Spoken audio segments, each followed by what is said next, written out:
Hello বন্ধুরা, আসসালামু আলাইকুম। আশা করি আপনারা সবাই ভালো আছেন, সুস্থ আছেন। আমি আল্লাহর রহমতে ভালো আছি, সুস্থ আছি। আজকে আরেকটা গুরুত্বপূর্ণ ভিডিও নিয়ে আসলাম। পোলট্রি খামারে প্রান্তিক খামারি ভাই ও বোনেরা সবাই ভিডিওটা কন্টিনিউ করবেন। এই যে আমার হাতে এটা কি দেখছেন, এটা একটা লাঠির সাথে একটা পলি বাইন্ধা দিচ্ছে। এটার কারণ কি জানেন?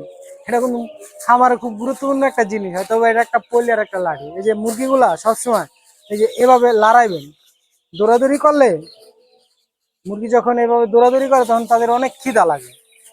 ক্ষুধা লাগলে তখন তারা খায়, প্রচুর পরিমাণ খায়, এতে মুরগির গ্রোথটা বৃদ্ধি হয়, মুরগির গ্রোথটা সুন্দর হয়। সবাই এই পদ্ধতিটা ব্যবহার করবেন।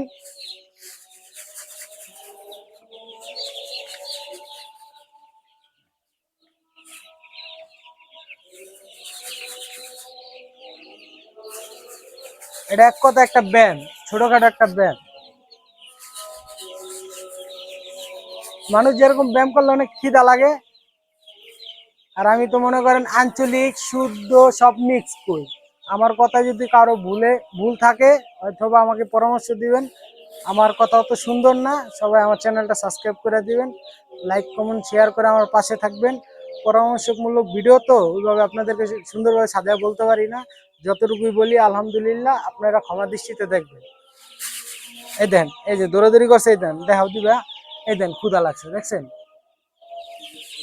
আর মুরগির একটু আগে খাওয়ান দিছি, মুরগি খাইছে, এখন একটু রেস্টের পালা তো, তাই চিন্তা করলাম একটু আপনাদেরকে শেয়ার করি, ভিডিওটা দেখাই।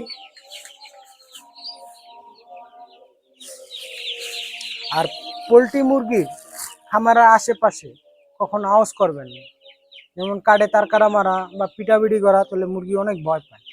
ভয় পেলে আতঙ্কে থাকে, খাবার খায় না, এক পাশে চুপ করে বসে থাকে। এটা অন্তত এই একটা মাস বিরতি থাকবেন।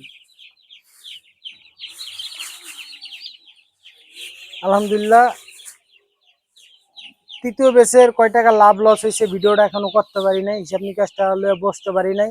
ইনশাল্লাহ বসবো, এরকম একটা ভিডিও করলে হয়তো আপনাদের একটু হলেও উৎসাহ হবে বা ভালো লাগবে, যে সবাই কম বেশি খামার করার চিন্তা ভাবনা করবেন। আজকে ভিডিও এই পর্যন্তই। সবাই ভালো থাকবেন, সুস্থ থাকবেন। আসসালামু আলাইকুম।